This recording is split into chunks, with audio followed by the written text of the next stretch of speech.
नमस्कार, PTC news देख रहे सभी दर्शकों का स्वागत। मैं हूं आपके साथ अतुल वर्मा, लेकर हाजिर हूं प्रदेश की तमाम खबरों का हाल। बुलेटिन की शुरुआत करेंगे, लेकिन सबसे पहले एक नजर हेडलाइंस पर। विधानसभा चुनावों को लेकर प्रचार में जुटे मुख्यमंत्री नायब सिंह सैनी जन आशीर्वाद रैली में बोले, ये तो ट्रेलर था, पिक्चर अभी बाकी है। जेजेपी नेता दुष्यंत चौटाला का बयान, कहा 1 सितंबर से पहले अहम मीटिंग बुलाकर जारी करेंगे उम्मीदवारों की लिस्ट। विधानसभा चुनाव को लेकर सोशल मीडिया पर बड़ी सियासी तकरार, मुख्यमंत्री नायब सैनी के पोस्ट पर दुष्यंत चौटाला ने किया पलटवार। टिकट बंटवारे को लेकर पूर्व गृह मंत्री अनिल विज ने दिया बयान, कहा संगठन और आरएसएस शुरुआत से ही मिलकर करते आए हैं काम। और चरखी दादरी में मेडिकल स्टोर पर फर्जी सीएम फ्लाइंग टीम के पहुंचने पर हुआ हंगामा, स्टोर संचालक ने डायल 112 को दी सूचना।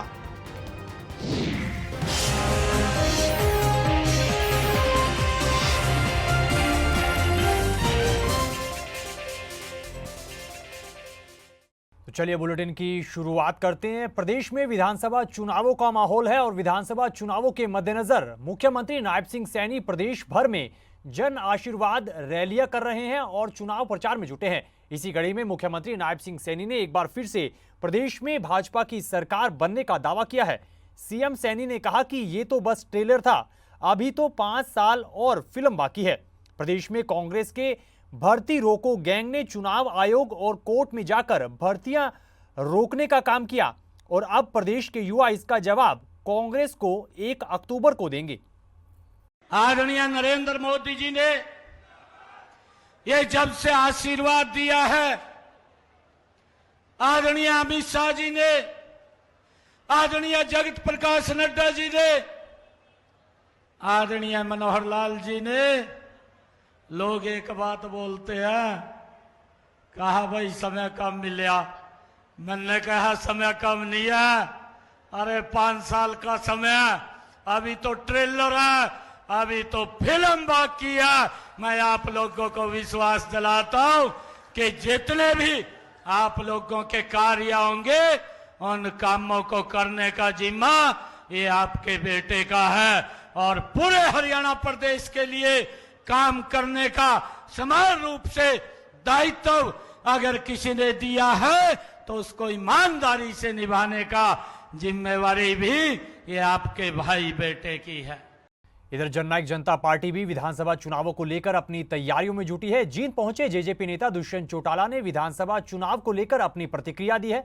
दुष्यंत चौटाला ने कहा कि 1 सितंबर से पहले पीएससी की मीटिंग बुलाकर उम्मीदवारों की लिस्ट जारी की जाएगी। इस दौरान दुष्यंत चौटाला ने विधानसभा का ताला चाबी से खोले जाने का दावा किया। साथ ही पूर्व सीएम भूपेंद्र सिंह हुड्डा पर जमकर तंज भी कसा है।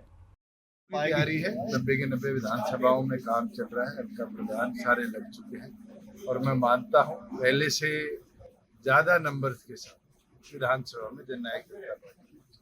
तो क्या लगता है सर, अब के बार हरियाणा का मूड जेजे पार्टी की तरफ से?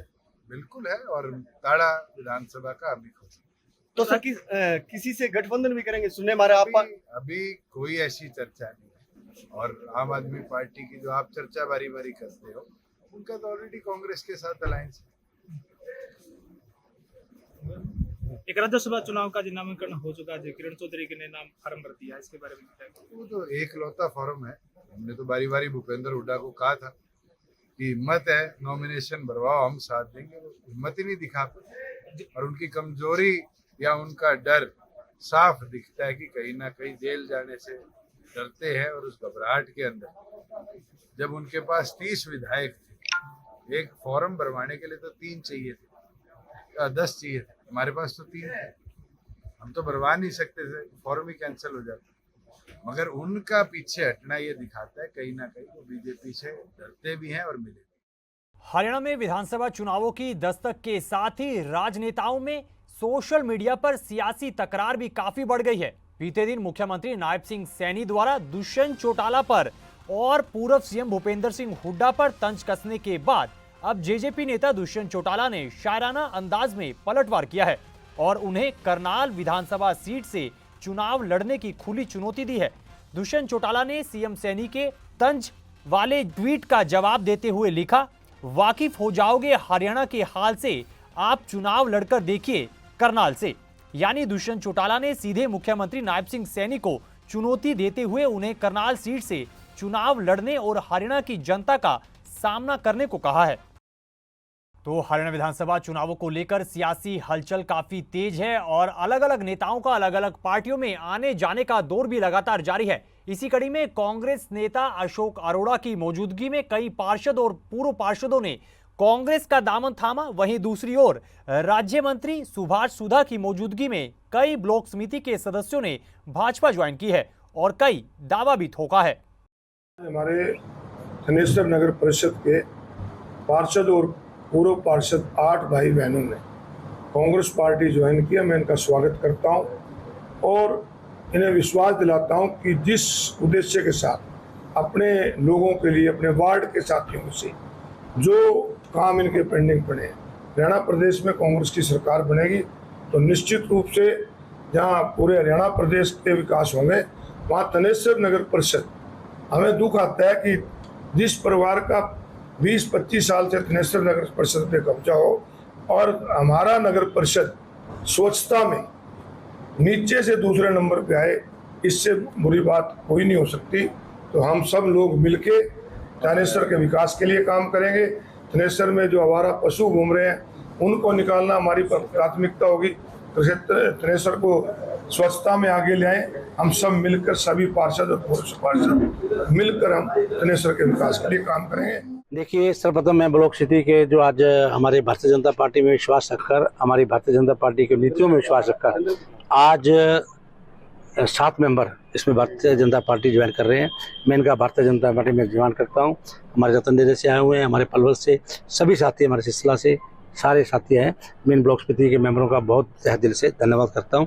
आज ये विश्वास करके भारतीय जनता पार्टी आदरणीय श्री नायब सिंह सैनी जो हमारे प्रदेश के मुख्यमंत्री हैं, उनके अंदर विश्वास रख के, हमारी भारतीय जनता आदरणीय प्रधानमंत्री नरेंद्र मोदी जी के उनके मार्गदर्शन में, उनमें विश्वास रखकर आज भारतीय जनता पार्टी ज्वाइन कर रहे हैं। इन सबका भारतीय जनता पार्टी में स्वागत है। ज्वाइनिंग लगातार जारी है, कोई नंबरदार भी करें, लोग रोजाना ज्वाइनिंग बढ़ रही है। देखिए, भारतीय जनता पार्टी की बहुत बड़ी, मैं कहूँगा, एक ये बहुत बड़ा संगठन है और लोग भारतीय जनता पार्टी के डेवलपमेंट के नाम पर, नीतियों के नाम पर, आज मैं कहूँगा मेरिट पे नौकरी देने का काम किया तो भारतीय जनता पार्टी ने किया।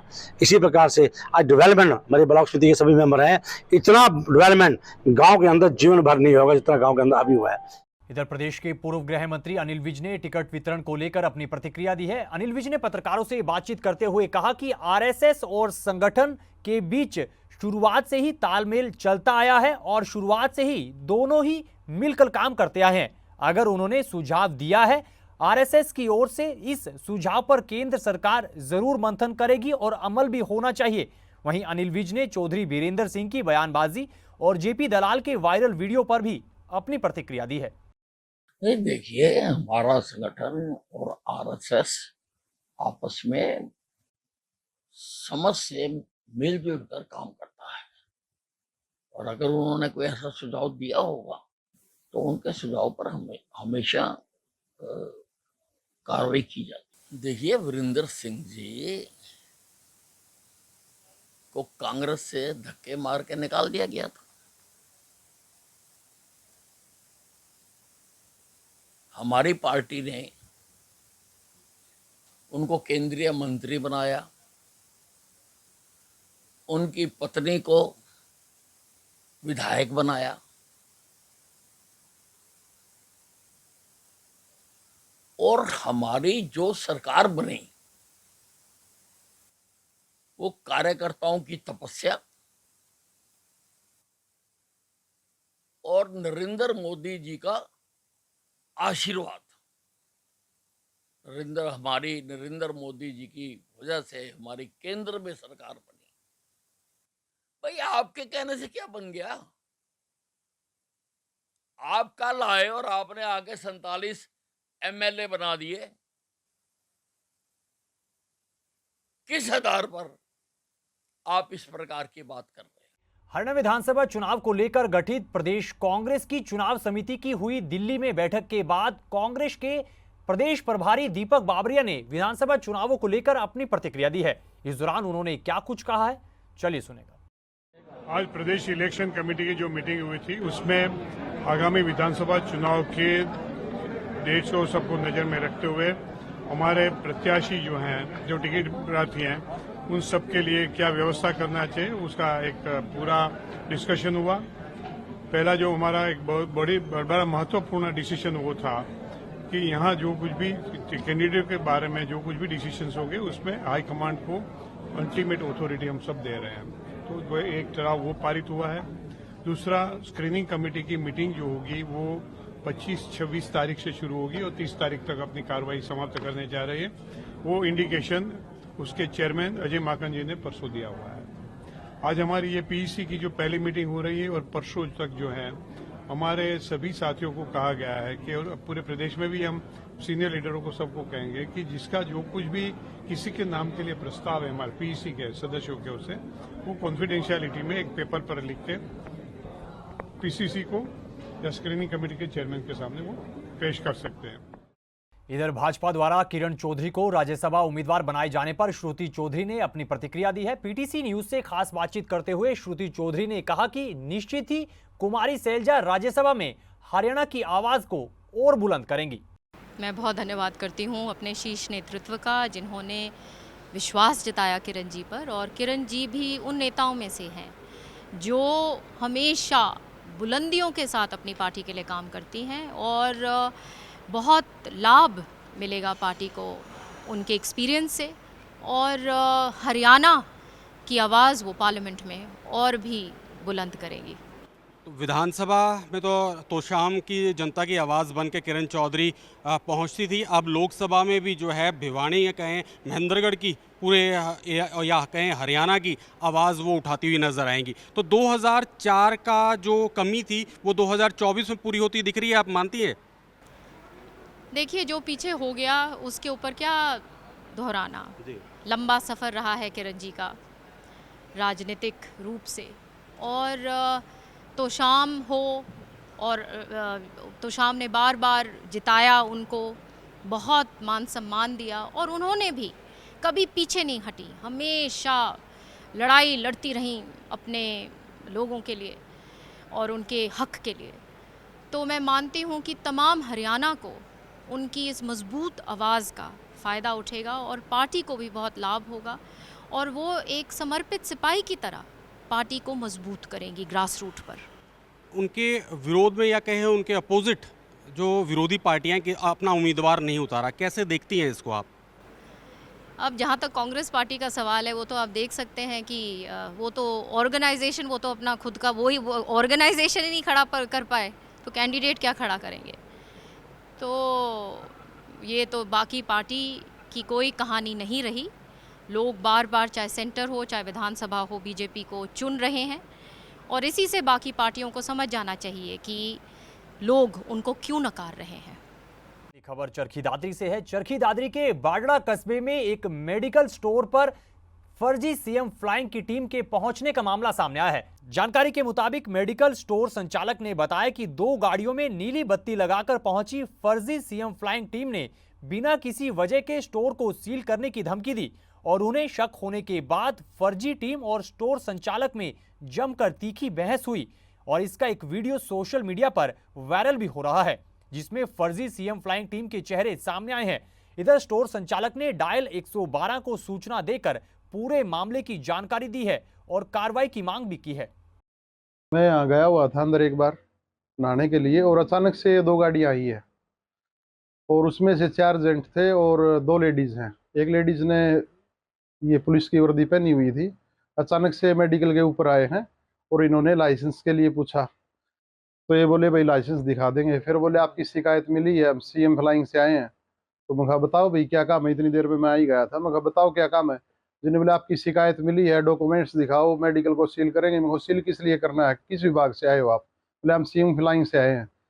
फिर बोले इतना टाइम नहीं है, जल्दी कागज दिखाओ, सैंपल लेंगे। ये उन्होंने धमकियां दी किसी प्रकार से भी। फिर मैंने बोला सील करके दिखाओ, आपकी क्या पावर है, कौन हो आप? इसलिए बोले लोकल पुलिस को बुलाते हैं हम। उनको लोकल पुलिस को बुला ले, हम डरने वाले थोड़ी ना है कोई आपसे। तो बोले लोकल पुलिस को बुलाते हैं, गाड़ी की तरफ भागने लगे। तो तब उनसे बातचीत हो ही रही थी, इतनी देर में ही मैंने डीआई साहब से भी बात कर ली थी। वो बोले एसपी साहब से मेरी बात हो रही है। मैं कहा ठीक है जी। तो इतनी देर में वो तीसरी बार वहां से भाग के निकल ही लिए।